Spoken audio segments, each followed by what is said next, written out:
10 seconds remaining. 5, 4, 3, 2, 1.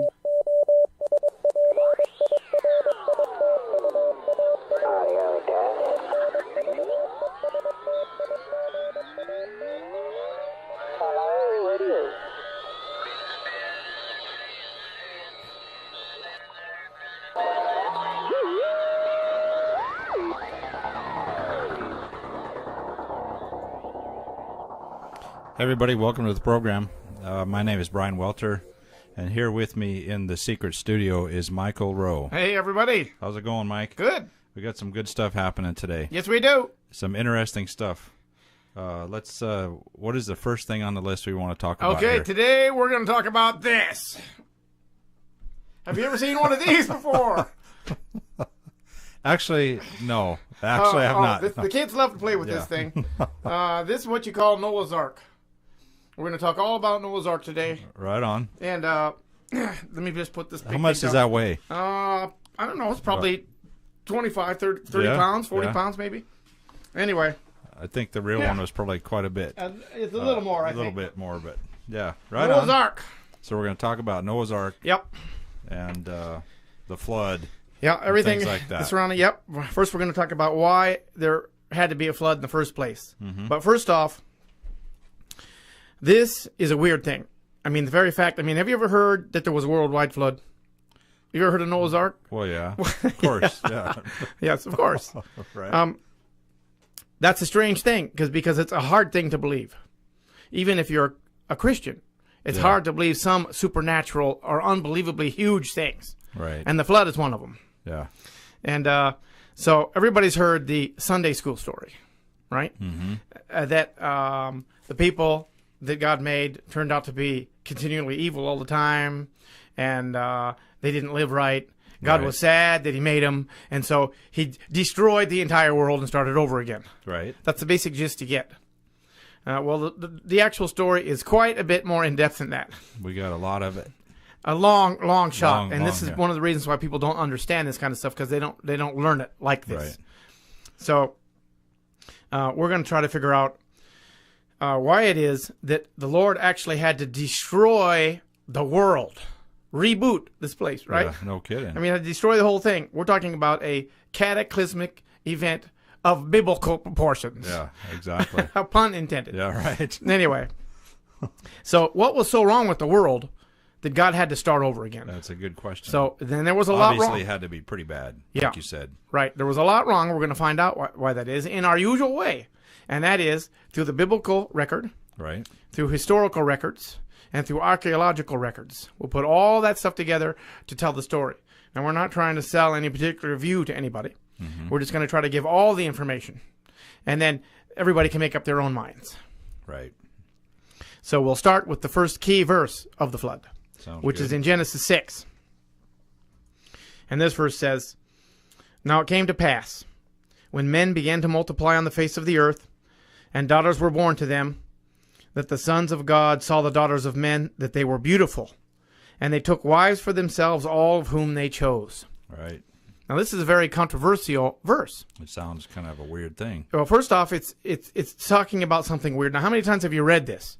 We've all read this. And you just read right past it, and you don't really know what it's talking about, so you just continue on. Right. Well, it's controversial because, for one thing, it's the cornerstone reason for the flood in the first place, this thing. And what we have here is two views, and we have to cover this for a little bit so everybody can understand the major views, because without understanding these views, you won't understand the flood. Yeah. So there's two views, and it has to do with this term in Genesis 6:1 that says the sons of God. Now, one view is the angel view. And in that view, the sons of God, people believe, are angels, fallen angels in this case. Right. And the daughters of men were earth women. The other view is something known as the Sethite view. Now, the Sethite view says that when this verse says the sons of God, it means the godly line of Seth. And the daughters of men were the ungodly daughters of Cain. And there's a reason why they come up with this, and I'm going to tell it. I'm going to explain it all in just a minute here. Now, You see how I'm nice and organized here Yeah. with my paper? We got a mess to clean up Yeah, after the show. Yeah. Okay. Yeah. We take a little while for that every time. Yep. It's all good. We got to clean up before the next show. But okay, At that sounds least, good. Bare minimum. Now, in American Christianity, in this country, the Sethite view is by far the most popular view. Yeah. Most people do not believe that fallen angels came down and took wives for themselves for various reasons. And I think the main reason is that is a very hard thing to believe. I mean, think about that just for a second, right? Yeah. Fallen angels came to earth, set up houses, parked their cars out in the driveway out there, and had wives. Yeah, that's a freaky thing to even think about. Well, it seems impossible. I don't want to think about it. You don't even want to think about it, and it's Because it's strange. yeah, and in our minds, it's hard to wrap your mind around that. Yeah, right. Like, this is just something that seems impossible. Mm-hmm. So that's one of the reasons for it. It's very strange. But this has been probably the most prevalent teaching view for many, many years now. The Sethite view. The Sethite view. Yeah. Another thing about Americans is, Americans, for whatever reason, they tend to believe what they're told. Especially if it's in a Christian setting, and a Christian leader or a Christian teacher will tell them something, they just believe it. Right. They go into the church, the pastor says something, and they just believe it. For some reason, Americans tend to be that way. Right.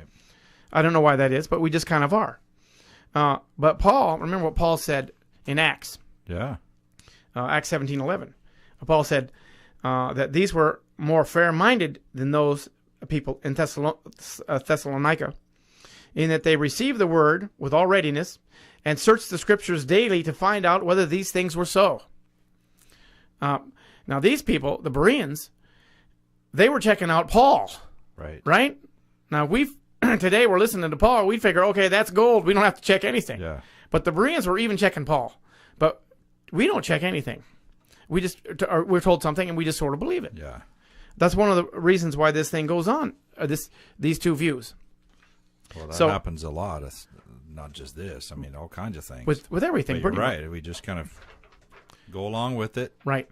So when you research something, you have to go back to the beginning, as far back as you can, and figure out, okay, now what was the view as far back as you can go? Right. Well, it turns out that some of our early forefathers, such as Cyprian, Eusebius, and Philo, and even Josephus, the first century Jewish historian, are on record in their belief of the angel view. And we got that. What's that? We have evidence of that. Oh, yeah. As a matter of fact, it was the view of the ancient rabbinical sources that it was the angel view.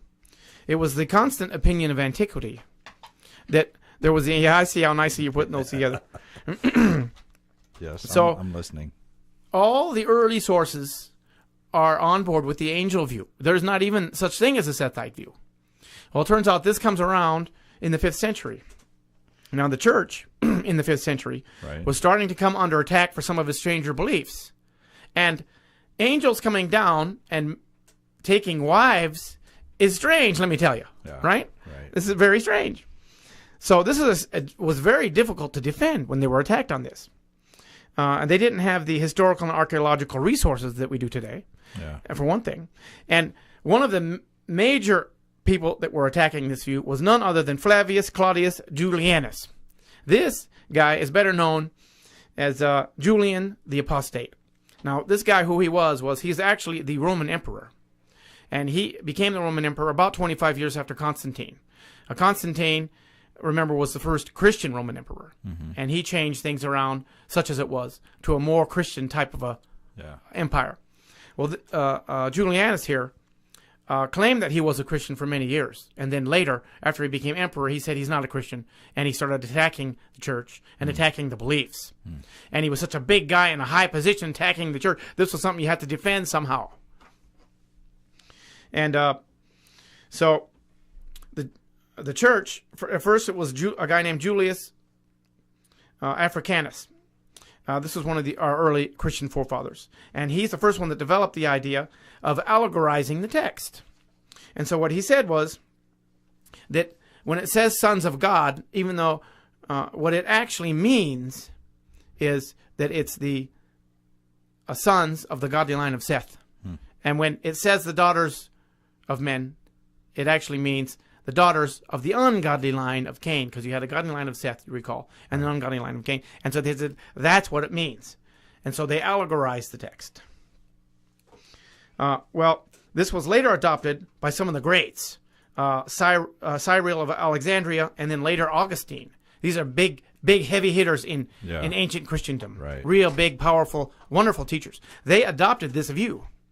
And so it caught on wildfire, and everybody started adopting it because such big guys adopted the view. So it really took off, and it quelled the attacks. And it made this view popular, even so much so that it's the most popular view today. Right. This Sethite view. Now, all the evidence that we have, historical and archaeological and biblical for the Sethite view, I just gave you. That's all we got. There's nothing else. It's just that it's an allegorical view of the text. There's no other evidence. But with the angel view, first off, in the angel view, you don't look at it as an allegory. It's just the plain reading of the text. Right. What does it say? That's what it says. It's the straight meaning. Where also you have this term, sons of God, in Hebrew, that is B'nai Elohim. B'nai Elohim. Mm-hmm. Yeah. Now, that has been mentioned 4 times in the Old Testament, and every time it referred to angels of God. Right? And this also, as we already said, was the accepted view of antiquity. The historical records will attest to this view, as you'll see in a little bit. Also, the archaeological record attests to this view. And there's New Testament scriptures which confirm the view. And so that's a lot of evidence, right, for the angel view. And then as we go along and you see the reasons for the flood, you'll start to get the idea of what we're talking about here. But you say just even nowadays, the Sethite view is the most popular. By far. Yeah. Yeah, by far it is. Because it's easy. It's easy to explain. And it's not scary. It's not weird. It's not strange. Mm-hmm. Right? There's nothing more needs to be said. Well, what about this pastor? And he says, oh, well, that's a Sethite view, and that just means... But the problem with it is you actually have to change the meaning of the text. Mm-hmm. But there isn't really a reason to change the meaning of the text there. Right. They just did. Now, it wasn't done that way in the early of times. They just did it later after the attacks. So that makes it suspect. I understand why they did it. If we were there, we may have done it too if the emperor was on us. Our back's real heavy, right? We may have done it too. I don't know. Yeah. It's not that they were trying to deceive anyone. These weren't evil guys that came up with this. They were just trying to figure out how can we make this easier for us. And that's what they came up with, but it's come along all through these years. Yeah, interesting. Yeah. So what we have here now is we have fallen angels that came down to earth and took wives, okay? That's what we have so far. Now the Bible in Genesis 6:4 tells us what the results of these unions were when these guys came down. Okay. It says that there were giants on the earth in those days, and also afterward, when the sons of God came into the daughters of men, and they bore children to them. These were the mighty men who were of old, men of renown. Right. So according to this, the angels came down, they took wives, and they also had children by them. Now, a lot of people say, well, wait a minute. The Gospel of Mark tells us that angels, that we'll be like the angels when we're in heaven, and you don't marry or given in marriage. People always bring this up when I give this talk. Mm-hmm. And that's true. That's a good point. But that verse is talking about the proper domain of the angels. It's not talking about what their capabilities are. Right. We really don't have any idea what an angel's capability are, although that we see in the Bible that they can look exactly like men, and they can eat and all this other stuff, and they can also look like angels. They can look like spirits, lots of different things. I don't think we even have the capacity to understand what an angel's capabilities really are. Right. So they had children, this says. So you got angels coming down. That's a big mess in itself, because the Lord did not make this world for angels. He made it for us. They took earth women as wives, and then the babies were giants. And it says here that they were mighty men who were of old, men of renown, right? Like what you get the great stories of these guys. And this wasn't because these were superheroes. It's because these guys were super villains, right? They were big, and massive and powerful. Not good. Hey, there you go. Now you're catching on board. So I'll probably put the next one. Okay, very good. That was good. Okay, so Trying now to time it with you. yeah, next time, sure. Mine didn't work. Yeah, never mind. Okay, so we're gonna go to our first historical quote on this deal, Okay. and this is from Josephus, first century Jewish historian, one of the great guys in Christendom from way back. We got his works. It's a big, thick book like this, and his works stand today. And it's a great reference, and it covers a lot of things. And he has this quote about this very thing, and so it's very interesting. Yeah. And he says, "For many angels of God accompanied with women, and begot sons that proved unjust and despisers of all that was good on account of the confidence they had in their own strength.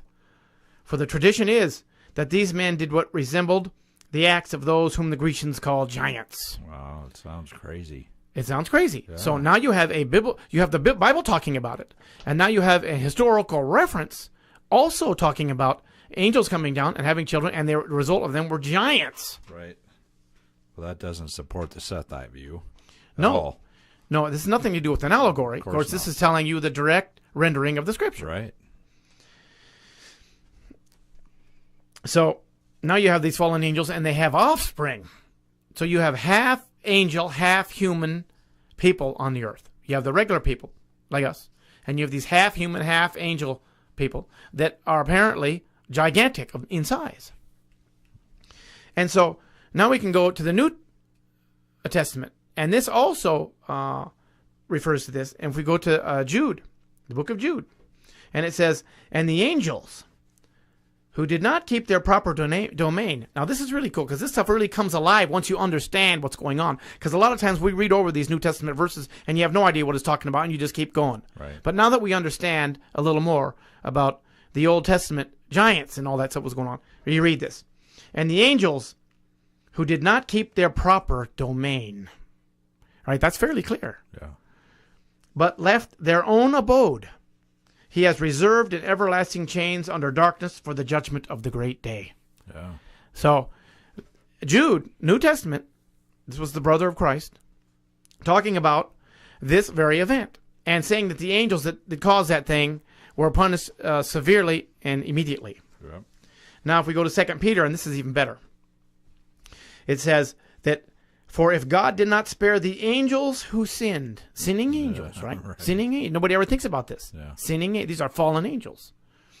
"For if God did not spare the angels who sinned, but cast them down to hell and delivered them into chains of darkness to be reserved for judgment, and did not spare the ancient world, but saved Noah, one of 8 people, a preacher of righteousness, bringing in the flood on the world of the ungodly." Yeah. This is huge. Yeah, it is. Because not only does it talk about these angels that sinned, it ties it directly to the flood. That's right. Right? Well, when you read that, you just read right over it. Sure you do. You don't stop and really look at it. Because you haven't put together all these things. Mm-hmm. It's easy to do. We all read over stuff and don't understand that we just read over something really significant.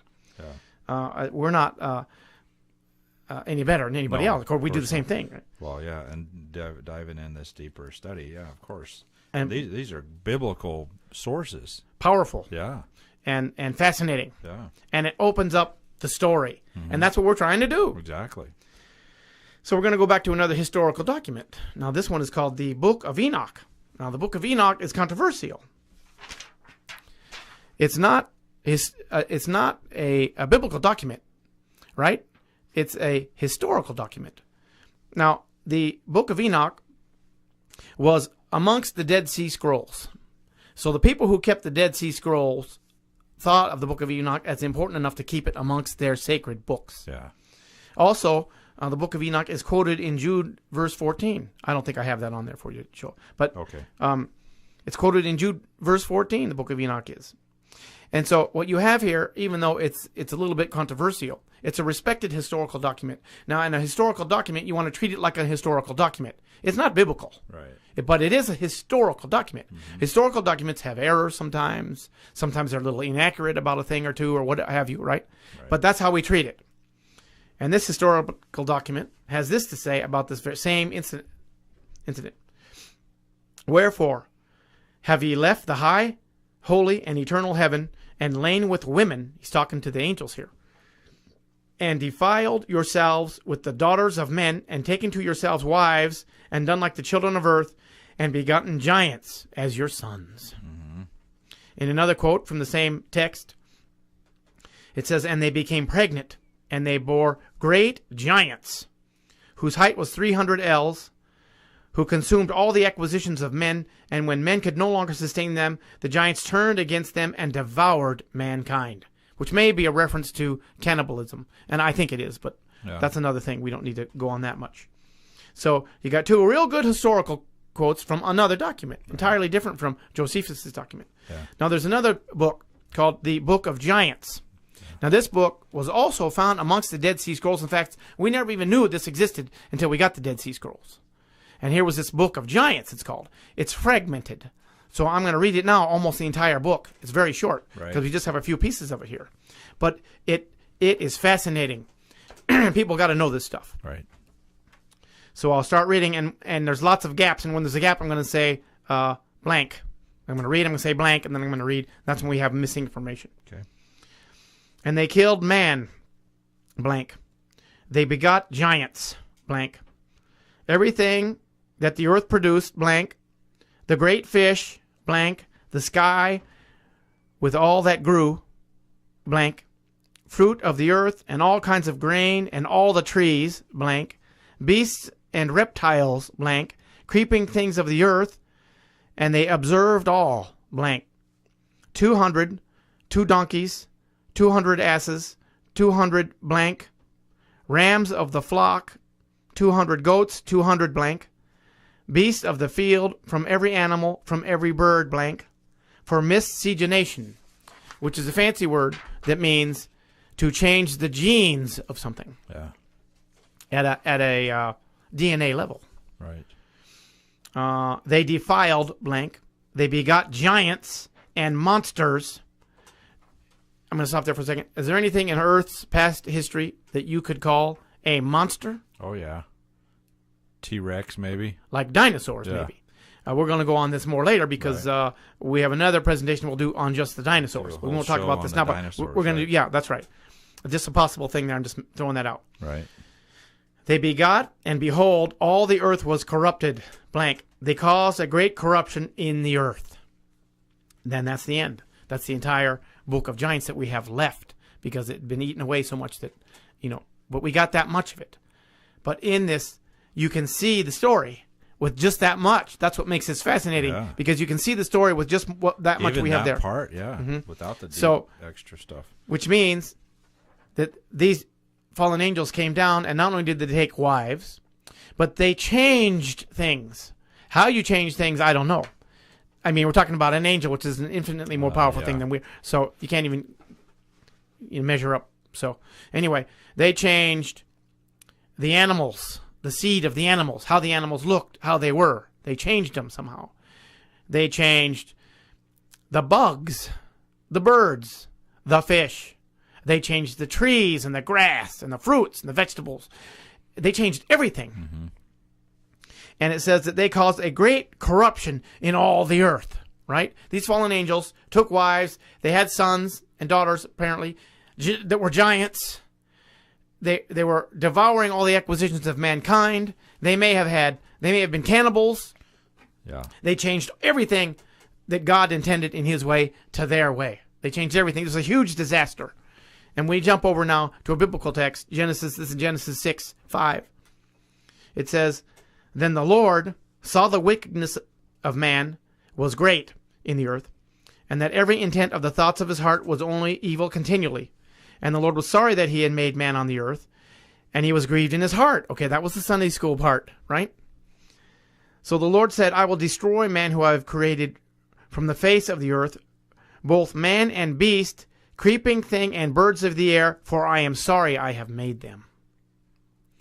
See, so why is he going to destroy the creeping things and the animals and the birds, right? He mentions almost verbatim what we just read in the Book of Giants. Yeah. It's because they've been corrupted. Great corruption. That's right. Now, if we go to Genesis 6:11, it says, The earth also was corrupt before God, right? The earth was corrupt. And the earth was filled with violence. So God looked upon the earth, and indeed it was corrupt. For all flesh had corrupted their way on the earth. And God said to Noah, the end of all flesh has come before me, for the earth is filled with violence through them, and behold, I will destroy them with the earth.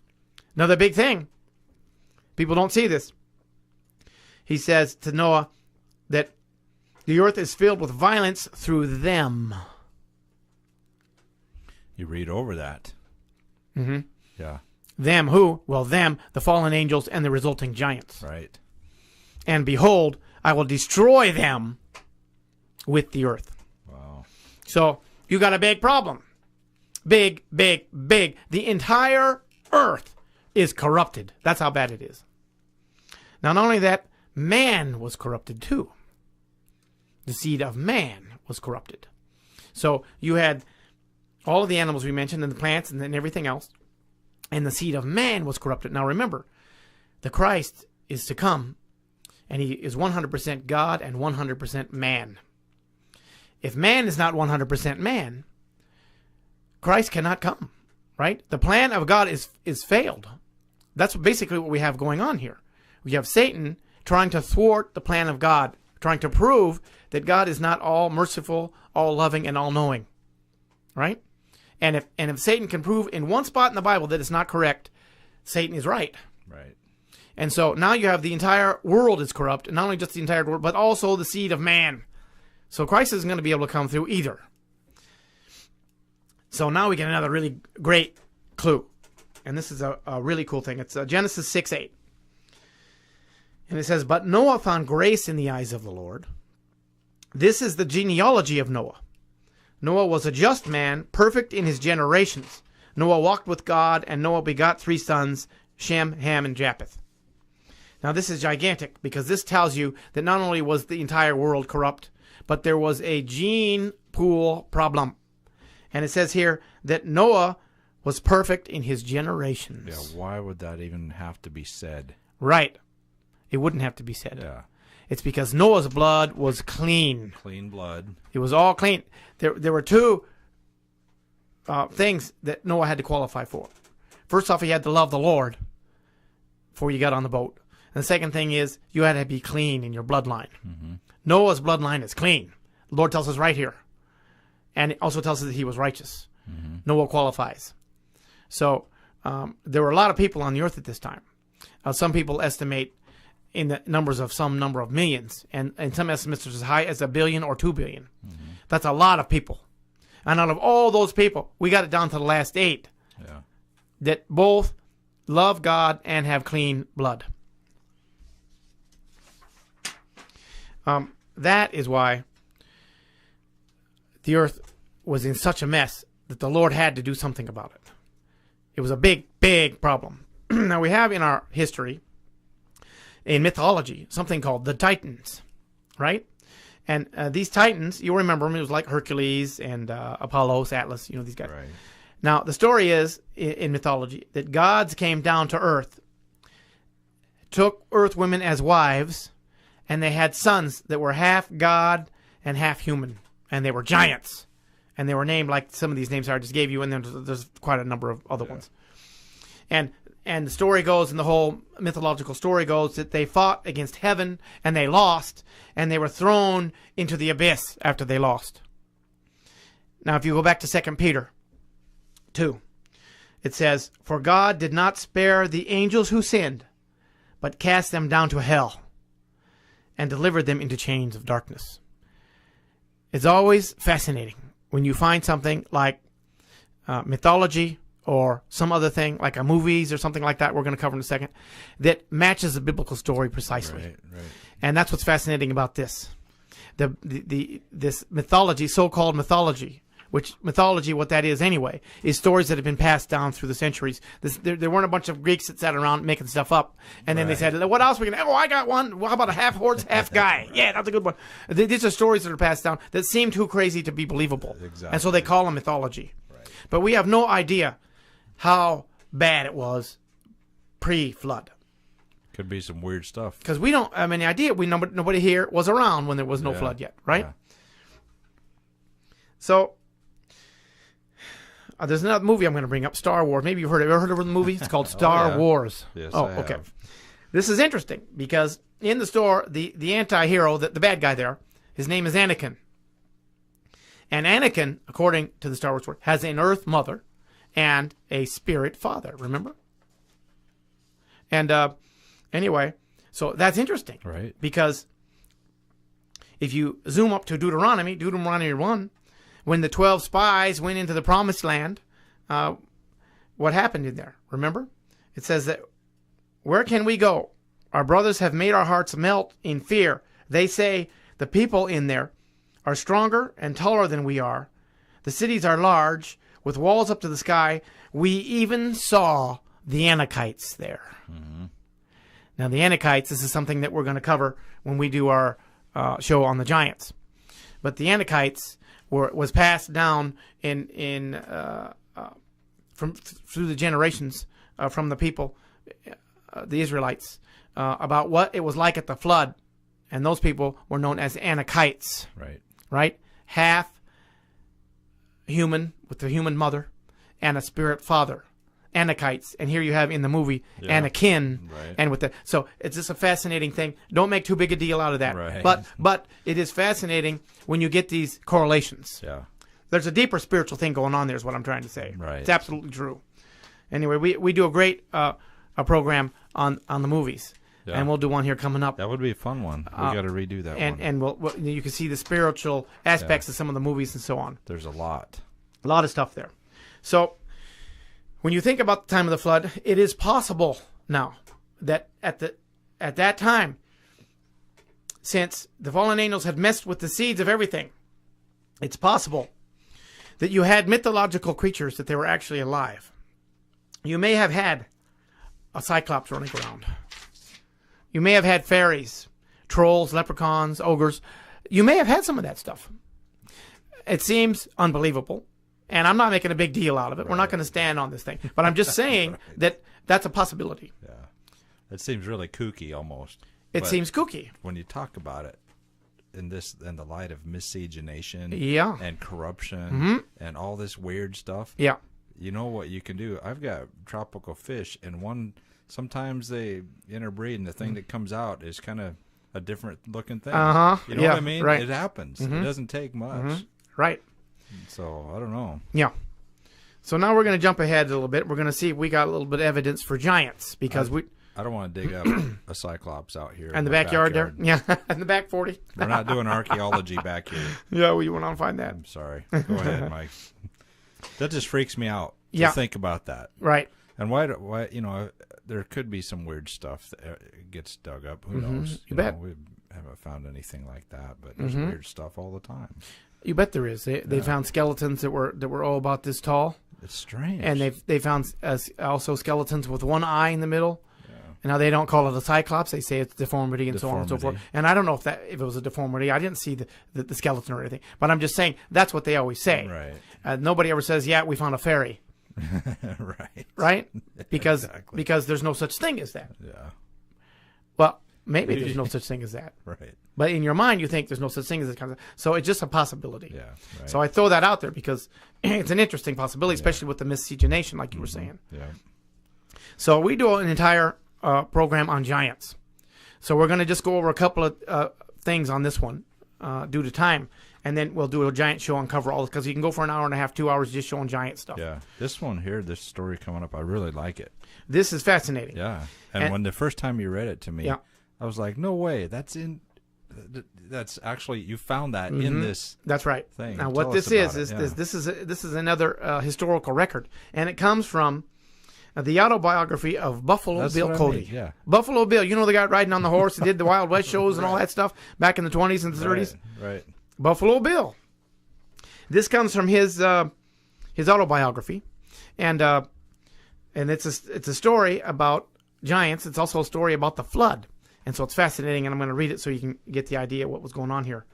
It says here, while we were in the Sand Hills scouting in the Niobrara country, the Pawnee Indians brought into camp one night some very large bones, one of which a surgeon of the expedition pronounced to be the thigh bone of a human being. The Indians claimed that the bones they had found were those of a person belonging to a race of people who a long time ago lived in this country. That there was once a race of men on the earth whose size was about 3 times that of an ordinary man. And they were so swift and powerful that they could run alongside of a buffalo, and taking the animal in one arm, could tear off a leg and eat the meat as they walked. These giants denied the existence of a great spirit, and when they heard the thunder or saw the lightning, they laughed at it and said that they were greater than either. This so displeased the Great Spirit excuse me, that he caused a great rainstorm to come. And the water kept rising higher and higher, so that it drove those proud and conceited giants from the low grounds to the hills, and thence to the mountains. But at last even the mountain tops were submerged, and those mammoth men were all drowned. After the flood had subsided, the Great Spirit came to the conclusion that he had made man too large and too powerful, and that he would therefore correct the mistake by creating a race of men of smaller size and less strength. This is the reason, say the Indians, that modern men are small and not like the giants of old, and they claim that this story is a matter of Indian history, which has been handed down among them from time immemorial. As we had no wagons with us at the time this large and heavy bone was found, we were obliged to leave it. Mm-hmm. So this is fascinating. Yeah, it is. And what you have is Indian mysticism mixed in with the biblical story. Right. And you've got kind of a flood story there. It's not exactly that accurate, but like I say, it's Indian mysticism. And you also have this giant bone. There are references to giant bones and giant skeletons found in this country in the 1800s by the dozens and dozens, and we'll cover a lot of these when we do the giant show. And this reference here, this is a historical reference, and it will be treated as a historical reference. Yeah. But a historical reference that refers to giant bones. Yeah. And they were in where? Wyoming or...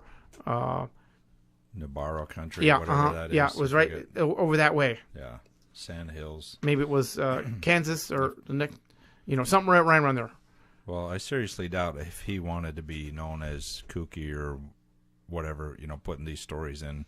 It was obviously a big deal to him. Yeah, Huge it was. thing. That's why I made the book, because Yeah. they all pondered, Yeah. wow, what was that? It's like, what was that? What was that? Never seen anything like it. Yeah, that's right. Obviously, you're going to put that in your story. Uh-huh.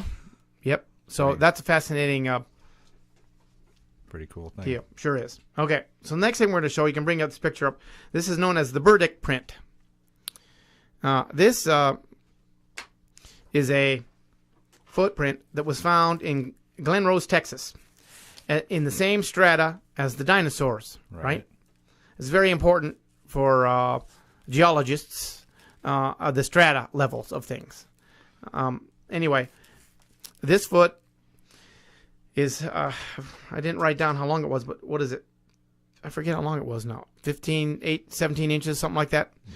Anyway, paleontologists say that whoever made this footprint was somewhere between 7 and 9 feet tall and weighed around 1,000 pounds.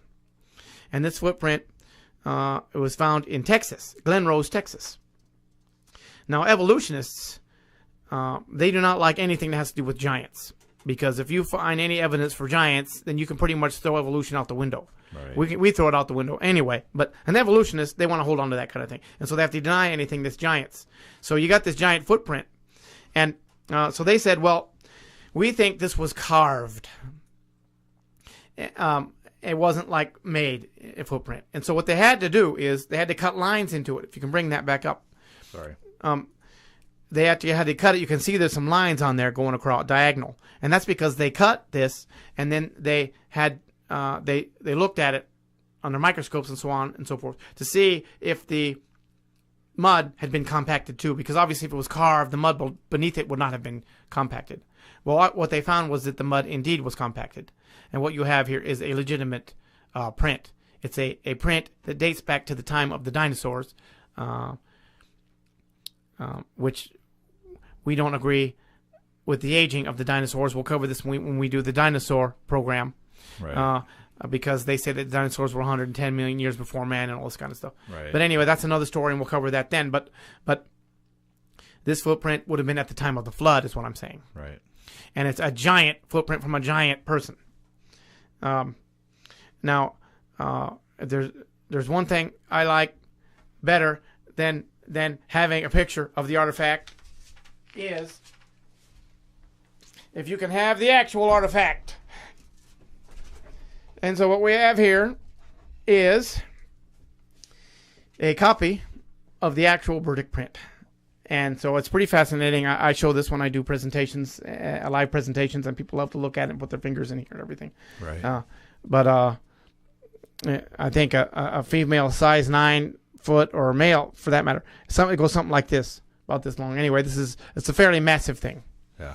And it's fascinating, and it's a real shocker. It's a great thing to show. You said 7 to 9 feet tall and 1,000 pounds. And 1,000 pounds. Whoever made this, Well, that's right. it About doesn't- 1,000 pounds. Yeah, and it doesn't look like it's a carving anyhow.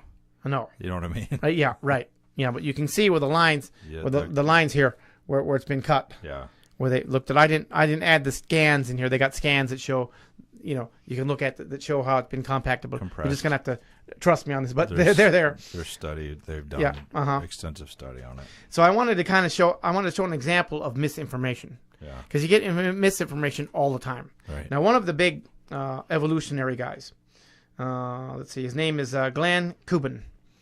Glenn Kubin did a study on this. He went to Glen Rose, Texas, and he checked it all out, and he did all the studies and everything. And then he wrote a paper on it.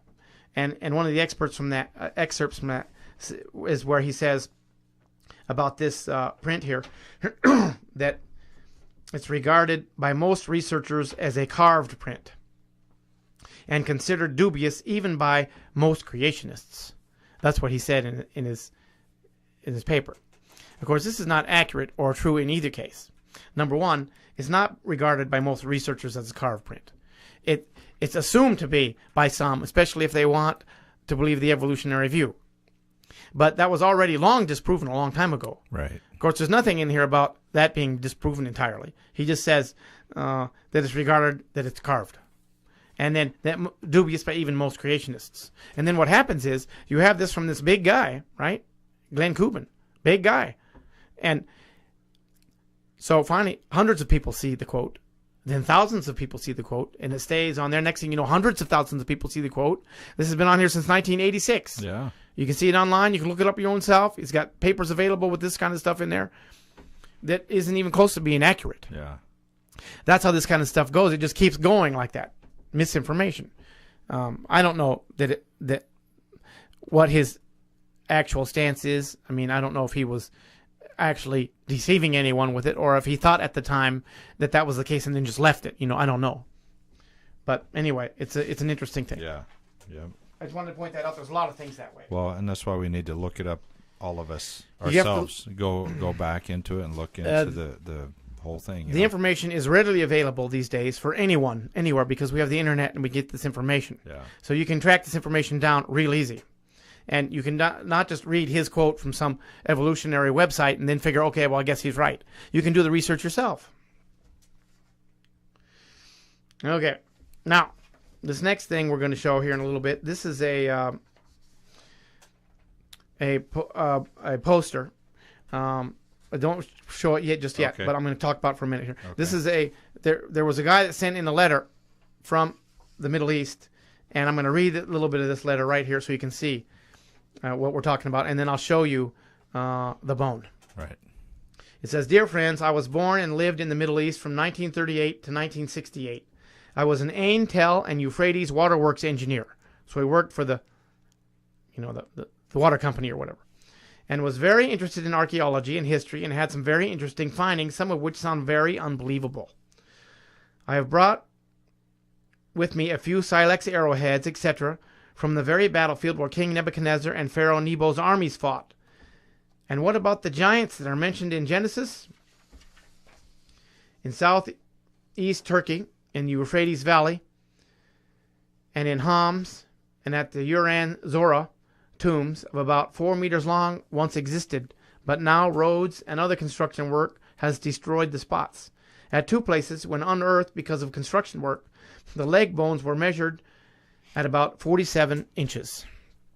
Now, I think your average thigh bone is 8 to 12 inches, something like that. And this is 47 inches. Yeah. He says, it sounds unbelievable.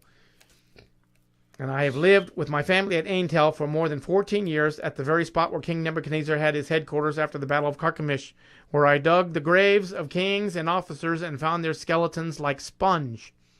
And when you touch them, they become like white ash, with spears and silex and obsidian tools and ammunition in there too. So, and that's not unusual for old bones. If you dig them up, they can have they look intact, but if you touch it, they just kind of crumble down into nothing. That's not an unusual thing. Anyway, go ahead and show the picture. And this is a younger me standing by it, but this is a poster and a bone that's been put together with what you call plaster bone, 47 inches long. But if this is the size of someone that would own a 47-inch femur bone. And you can see I come up to just above the knee. This is a giant. In fact, Goliath in the Bible would come up just above his hip there. Yeah. Just above the top of that bone. So crazy. We're talking about a giant of immense proportions. When the Bible says there were giants in the land, it means there were giants in the land, right? These are the reasons why God had to flood the entire world. You had a mess, of unbelievable mess, of all the seed of everything was changed, even the seed of mankind and the plants, the animals, and you had these half-breed peoples that were giant. The entire world was corrupt, just like it says in Genesis. The entire world was corrupt. And so God had to do something about it. And so what he did was he put Noah and his sons and their wives on the ark and his wife, and he flooded the world. And in the next video we have here, we're going to talk about the boat itself. I'm going to get the boat out again. That's cool. Yep. Yeah, I'm going to get the boat out, and we're going to talk about the boat. Okay. Let's do it.